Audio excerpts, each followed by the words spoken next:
અને નાતિ દીર્ઘા આ બે વાત જે કહી છે, તો એનાથી કોઈ એક જ કથાનકની અંદર, કોઈ એક જ વર્ણનની અંદર ભાવકને જકડી ન રાખવો, આવો પણ એક આગ્રહ છે. અને એટલે જ કાલિદાસ પોતાના વર્ણનોમાં બહુ ઓતપ્રોત ન થઈ જતા કથાનકને વળગી રહે છે. અને એટલે આખો સર્ગ એ કોઈ એક જ ઘટના ઉપર બહુ લાંબો ન લેતા એ બને ત્યાં સુધી ઓછી વાત, ઓછું વર્ણન અને આગળના વૃત્તને વર્ણવવું, આવો એક અભિગમ અપનાવી અને પોતાનું મહાકાવ્ય રજૂ કરે છે. એટલે જ્યારે કથાનકની વાત આવે છે તો ત્યાં કાલિદાસ એ અન્ય કવિઓ કરતાં, મહાકાવ્યો કરતાં પણ એ વધારે એક ડગલું આગળ છે અને એ ભાવકના મનને વધારે સારી રીતે સમજતા હોય એ રીતે એ પ્રવૃત્ત થયેલા છે. આગળ કહે છે કે કવિની કૃતિમાં કવિ જે વૃત્તને કહી રહ્યા છે એના આધારે અથવા તો નાયકસ્યેતરસ્ય વા, નાયકના નામે અથવા તો કોઈ ઇતરના નામે, બીજા કોઈના નામે સર્ગની ઉપાદેય કથા, એનાથી સર્ગનું નામ આપવું. અર્થાત સર્ગની જે મધ્યવર્તી જે બિંદુ કથા છે એ કથાના આધારે નામ આપવું જોઈએ, સર્ગનું નામ આપવું જોઈએ. અને એટલા માટે જ્યારે કથાનકની વાત આવે, કથાનકના આધારે જ્યારે આપણે વૃત્તને કહીએ છીએ તો ત્યાં દરેક સર્ગને કાલિદાસ કોઈ નામ આપે છે. અને એ નામ આપતા એ હિમાલયનું વર્ણન કરે તો એ પહેલું હોય, ત્યાર પછી તારકાસુરના ત્રાસનું વર્ણન હોય, તો ત્રીજામાં વસંતના આગમનનું વર્ણન હોય, તો ચોથામાં રતિવિલાપ હોય, તો પાંચમું તપફલોદય હોય. કંઈ ને કંઈ એ નામ ત્યાં આપતા રહે છે. પહેલામાં જોઈએ તો ત્યાં દિલીપના દુઃખનું વર્ણન આવે, એનું વસિષ્ઠસ્ય આશ્રમ ગમનમ આવે, કે પછી નંદિની વરપ્રદાન આવે. આવા ત્યાં પણ નામો આપણને જોવા મળે છે. અને અગ્નિવર્ણ સુધીની કથા એને આપણે ત્યાં જોઈ શકીએ છીએ. આગળ કહે છે કે કથાનક કેવું હોવું જોઈએ, તો કાવ્યાદર્શકાર કહે છે ઇતિહાસ કથોદ્ભૂતમ ઇતરદ્વા સદાશ્રયમ. અને સાહિત્ય દર્પણકાર પણ એ જ વાતને અનુસરતા કહે છે ઇતિહાસોદ્ભવમ વૃત્તમ અન્યદ્વા સજ્જનાશ્રયમ. તો ઇતિહાસની કથાના આશ્રિત હોય, અર્થાત કથાનક છે એ પ્રખ્યાત હોય, અથવા તો સદાશ્રય, અથવા તો કોઈ એવા વ્યક્તિને આધારે હોય કે જે ઇતિહાસમાં બહુ પ્રસિદ્ધ હોય, અથવા કોઈ સજ્જનને આધારે કથાનું આખું બંધારણ કરવામાં આવેલું હોય. એટલે કે એને મૂળ વ્યક્તિ ગણી અને એના આધારે આ આખી કથા એ વર્ણવવામાં આવેલ હોય. તો આપણે રઘુવંશ અને કુમાર સંભવ બંનેને જોઈ શકીએ છીએ કે ત્યાં બંનેમાં આપણને કથાનક આ પ્રકારનું જ જોવા મળે છે. એકમાં રઘુવંશી રાજાઓ છે અને અન્યની અંદર અર્થાત કુમાર સંભવની અંદર પાર્વતી અને પરમેશ્વર, અર્થાત ત્યાં નાયક અને નાયિકા એ બંને મુખ્ય છે. અને એમના આધારે ત્યાં કથાનક જે ઇતિહાસ પ્રસિદ્ધ નહીં, ત્રિલોક પ્રસિદ્ધ છે એવા નાયક નાયિકા છે, એના આધારે કથાનકની રચના કરવામાં આવેલી છે. છંદો કેવા હોવા જોઈએ, તો કહે છે શ્રવ્ય વૃત્તૈ અને સુસંધિભિ. દરેક સંધિઓથી યુક્ત હોય અને શ્રવ્ય વૃત્ત હોય. શ્રવ્ય વૃત્ત એટલે ત્યાં પણ જાણીતા એવા છંદોમાં હોય, કઠિન છંદોમાં ન હોય, લોકભોગ્ય એવા છંદોમાં હોય. આવી વાત એની સાથે જોડાયેલી છે. તો સાહિત્ય દર્પણકાર ત્યાં પણ આપણને એ વાત કે એક વૃત્તમય પદ્યૈ અવસાનન્ય વૃત્તકૈ, જે આગળ વાત કરેલી છે એ વાત અહીંયા પણ લાગુ પડે છે કે એક વૃત્તમય અર્થાત જાણીતા એવા એક જ છંદમાં આ આખું કથાનક રચવામાં આવેલું હોય અને એ છંદ સર્ગાંતે ફરીથી એ પૂર્ણ થતો હોય અને ત્યાં અન્ય છંદની અંદર એ વૃત્તની વાત કહેવામાં આવેલી હોય. તો એ વાત આપણે આગળ પણ જોઈ, જે વાત અહીંયા લાગુ પડે છે. કાલિદાસે બંને મહાકાવ્યોની અંદર આ વાતને પોતાની નવી વાત કહેવા માટે, આગામી સર્ગની કથાને રજૂ કરવા માટે એમણે એ વાતને ત્યાં મૂકેલી જ છે. એટલે દરેક સર્ગના અંતે ભાવિ કથા કહેવા માટે થઈને એમણે અન્ય છંદનો આશ્રય લીધેલો છે. વર્ણનો કેવા હોવા જોઈએ? તો કાવ્યાદર્શકાર કહે છે, નગરાર્ણવ શૈલર્તુ ચંદ્રાર્કોદય વર્ણનૈ ઉદ્યાન સલિલા ક્રીડ મધુપાન રથોત્સવૈ વિપ્રલંભૈર્વિવાહૈશ્ચ કુમારોદય વર્ણનૈ મંત્રદૂત પ્રયાણાધિ નાયકાભ્યુદયૈરવિ. અહીંયા આ અલગ અલગ પ્રકારના વર્ણનો, નગરનું વર્ણન હોય, અર્ણવ એટલે સમુદ્રનું વર્ણન હોય, શૈલ પર્વતનું વર્ણન હોય, ઋતુઓનું વર્ણન હોય, ચંદ્રનું, સૂર્યનું, એમના ઉદયનું વર્ણન હોય, એમના અસ્તનું વર્ણન હોય, ઉદ્યાનનું વર્ણન હોય, સલિલનું વર્ણન હોય, ક્રીડાનું વર્ણન હોય, સલિલ ક્રીડાનું પણ વર્ણન હોય, મધુપાન કેલીઓનું વર્ણન હોય, રતિનું વર્ણન હોય, ઉત્સવોનું વર્ણન હોય. હા, જુદા જુદા પ્રકારના અનેક પ્રકારના વર્ણનો એ ત્યાં ગણેલા છે. યુદ્ધનું વર્ણન પણ હોય, નાયકનો અભ્યુદય પણ હોય. અને સાહિત્ય દર્પણકાર કહે છે કે ક્વચિન નિંદા ખલાદીનામ સતાંચ ગુણકીર્તનમ. અને ત્યાં ક્યારેક આવા વર્ણનો પણ જોવા મળે. સતામ સજ્જનોના ગુણકીર્તન જોવા મળે, અને ખલાદીનામ નિંદા, જેને પછીથી દંડીએ પણ આ વાતને ગદ્ય કાવ્યની અંદર લીધેલ છે કે ત્યાં પ્રાસ્તાવિક શ્લોકોમાં કુકવિ નિંદા અને સુકવિ પ્રશંસા અને સજ્જન નિંદા, સજ્જન પ્રશંસા અને દુર્જન નિંદા એ ત્યાં લીધેલ છે. એ વાતને સાહિત્ય દર્પણકાર મહાકાવ્યમાં પણ એપ્લાય કરવી જોઈએ, ત્યાં પણ એને અપનાવવી જોઈએ એમ કહે છે. અને બાકીની વાતો એ જ પ્રમાણે, જે પ્રમાણે દંડી કહે છે એમ વર્ણનોની બાબતમાં અનુસરવાનું કહે છે. આનો ઉદ્દેશ જેમ પહેલાં કહ્યું, ચતુર્વર્ગ ફલોપેતમ, હા, ધર્માર્થ કામ મોક્ષ, આ ચારમાંથી કોઈ પણ હોઈ શકે. આ ચારમાંથી કોઈ પણ એક અપવર્ગ પ્રાપ્તિ એ શ્રેષ્ઠ ગણાય છે. અને વ્યાસને અનુસરીએ તો વ્યાસ કહે છે, ઉર્ધ્વ બાહુર વિરૌમ્યેશ ન ચ કશ્ચિત શૃણોતિ મામ ધર્માદ અર્થશ્ચ કામશ્ચ સકિમર્થમ ન સેવ્યતે. તો એ ધર્મથી જ અર્થ અને કામ આ બંનેની પ્રાપ્તિ થાય છે. આવો એક નવો જ અભિગમ એ આપણા સુધી વ્યાસ પહેલેથી પહોંચાડે છે. તો મોક્ષ તો ધર્મનું આચરણ કરવાથી ફલાવાપ્તિ તરીકે પ્રાપ્ત થાય જ છે. તો ધર્મનું આચરણ કરવાથી બાકીના બંને પુરુષાર્થ કે જેના માટે મનુષ્ય મહદઅંશે પ્રયત્નશીલ રહેતો હોય છે એ બંને પ્રાપ્ત થાય.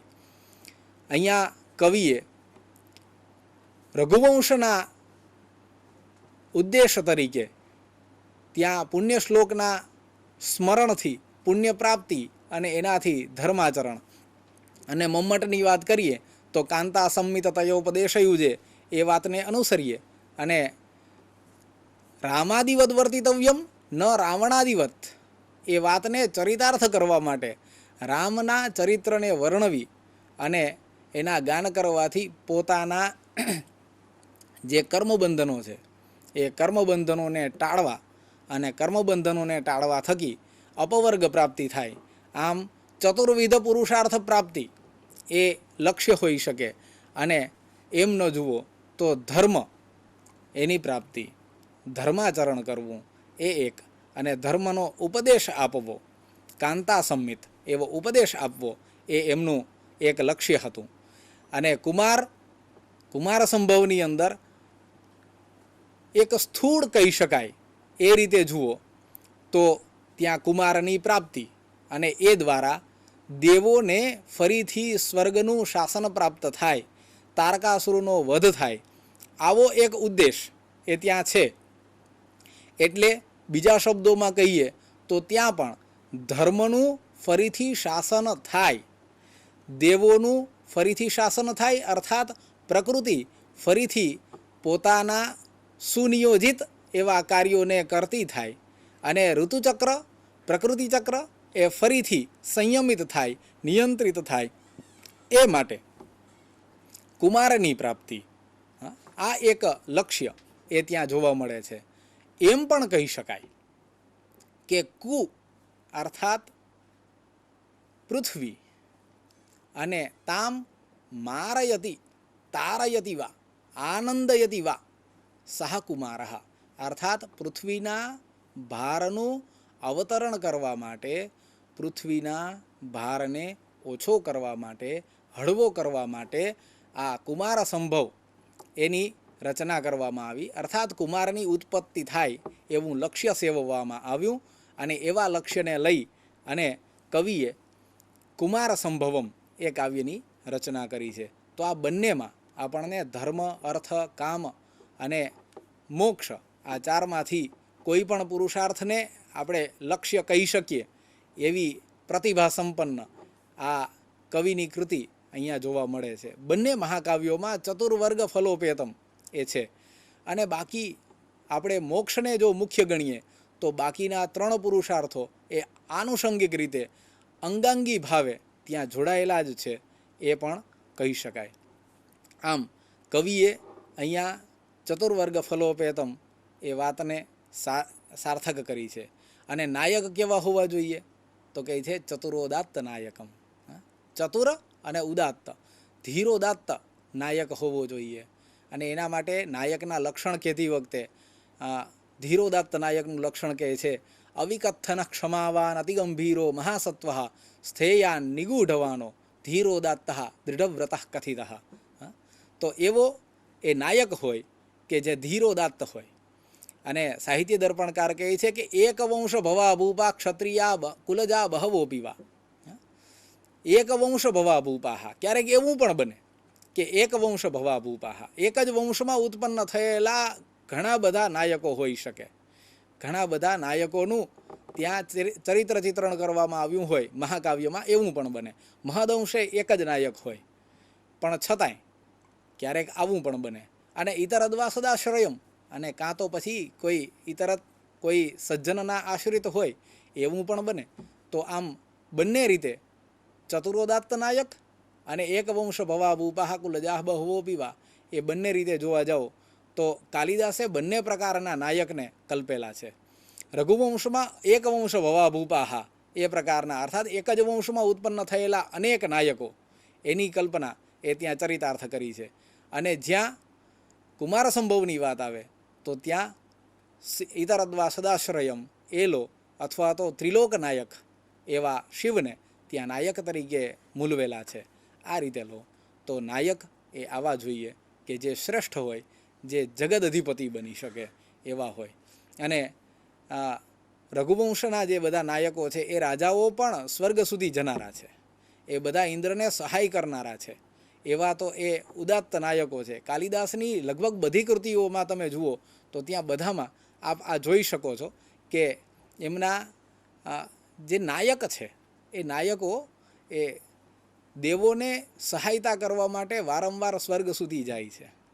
દિલીપનું વર્ણન આવે ત્યારે પ્રથમ સર્ગની અંદર કહેવાયેલું છે કે એ ઇન્દ્રને મળી અને પાછા આવતા હતા અને ત્યાં એમણે સુરભી ગાયને પંખમાં રહેલી ન જોઈ, એમના પ્રત્યે ધ્યાન ન ગયું. એમણે જે ભાંભરડા નાખ્યા એ પણ ગંગાના જે સ્વર્ગંગા છે એ સ્વર્ગંગાના ઘોષમાં સંભળાયા નહીં. આમ એ સ્વર્ગમાંથી આવતા હતા અને પોતે કંઈક તો ઋતુકાલમાંથી નિવૃત્ત થયેલી એવી સુદક્ષિણા પાસે પહોંચવાની ઉતાવળમાં છે. આવી વાત એ ત્યાં મૂકી છે. તો રઘુવંશના નાયકો એ પણ દૈવી નાયકો જેવા છે. એ દેવોને સહાય કરી શકે આવા સક્ષમ એવા નાયકો ત્યાં મૂક્યા છે. અને જ્યાં ત્રિલોક નાયકની વાત કરીએ તો એ તો છે જ. આ 8 સર્ગની અંદર જ્યારે વાત કરી છે, 8 સર્ગની જો આપણે કલ્પના કરીએ કે કુમાર સંભવ એ 8 સર્ગનું જ છે એમ કહીએ તો એમાં નાયક તરીકે શિવ આવે છે. જો આપણે એને ચતુર્દશ સર્ગાત્મક કહીએ તો ત્યાં પછીથી કુમારનો જન્મ થાય છે અને તારકાસુરના વધની કથાને એ લઈએ તો ત્યાં પછીથી ઉપનાયક તરીકે કુમાર અર્થાત કાર્તિકેયની કથાને પણ જાળવી એને પણ સાંકળી લીધેલું છે. કાવ્ય કેવું હોવું જોઈએ તો કહે છે અલંકૃતમ અસંક્ષિપ્તમ રસભાવ નિરંતરમ. અને અલંકૃત હોવું જોઈએ, અસંક્ષિપ્ત હોવું જોઈએ, રસભાવ નિરંતરમ, રસો અને ભાવોથી પરિપૂર્ણ હોવું જોઈએ. તો સાહિત્ય દર્પણકાર ત્યાં પણ કહે છે કે શૃંગાર વીર શાંતાનામ એકોંગી રસ ઈષ્યતે. મુખ્ય રસ એ અહીંયા જોઈએ શૃંગાર રસ હોવો જોઈએ, વીર રસ હોવો જોઈએ અથવા તો શાંત રસ હોવો જોઈએ. જો આપણે ભરતના નાટ્યશાસ્ત્રને અનુસરીને વાત કરીએ ને તો એ ત્યાં અષ્ટરસની વાત પહેલાં કહે છે અને ત્યાર પછી કાલાંતરે નવમો રસ તરીકે શાંતસ્તુ નવમો રસઃ આવેલો છે. પણ પછીથી આવેલા દરેક અલંકારિકોએ સ્વીકારેલ અને એના આધારે મહાકાવ્યના લક્ષણોમાં એને જોડી દીધા છે. કેમ કે મહાકાવ્યના લક્ષણ તરીકે જ્યારે લે છે તો ત્યારે એમની પાસે સૌ પ્રથમ આવ્યું છે મહાભારત અને રામાયણ. તો એમાં મહાભારતની અંદર શાંત રસને પરિપાકરૂપ ગણેલો છે. તો એનો પણ અહીંયા સમાવેશ કર્યો છે. કહે છે શૃંગાર, વીર અથવા તો શાંત, આ ત્રણમાંથી કોઈ એક રસ એ અંગી રસ હોય અને અન્ય રસો જે ષડરસ બાકી બચ્યા છે એ સૌ અંગાની સર્વેપી રસાહા, બાકીના રસો એ અંગરૂપ હોય, એમાં પરિપોષક તત્વ તરીકે કાર્ય કરનારા હોય. આવું જે મહાકાવ્ય છે એ મહાકાવ્ય કેવું બને તો એના માટે કહે છે કે એ દરેક સંધિઓથી પૂર્ણ નાટકની પંચસંધિ, જેને આપણે મુખમ પ્રતિમુખમ ગર્ભો અને નિર્વહણ સુધી જઈએ, એ પાંચે પાંચ સંધિઓ એમાં અવમર્શ અને નિર્વહણ એ પાંચ સંધિઓથી યુક્ત જેમ નાટક હોવું જોઈએ એમ એ પાંચે પાંચ સંધિઓથી યુક્ત એવું મહાકાવ્ય હોવું જોઈએ. આ બંને મહાકાવ્યોની અંદર પ્રારંભ એ મુખથી થાય છે. અસ્ત્યુત્તરસ્યામ દિશી દેવતાત્મા, ત્યાં મુખ, ત્યાં શરૂઆત કરી છે. પહેલામાં પણ દિલીપના વર્ણનથી શરૂઆત કરી, દિલીપની ચિંતાથી શરૂઆત કરી અને એમની મૂળ જે અપેક્ષા કે મને સંતતિ પ્રાપ્ત થાય, આ સંતતિ પ્રાપ્તિની ચિંતા એ મુખસંધિથી શરૂઆત થાય છે. અને ત્યાં તો એવું જોઈ શકાય કે દરેક સર્ગાંતે આપણને એક એક સંધિના અંગોને આપણે મૂલવી શકીએ છીએ, એક એક સંધિના અંગોને આપણે જોઈ શકીએ છીએ. તો એવા એ રઘુવંશને એટલે જ ઉત્તમ એવું મહાકાવ્ય કહેવાયું છે. અને એ રઘુવંશના અને કુમાર સંભવના બંનેના સુસંધિભિ આ વાતને એમણે ચરિતાર્થ કરી.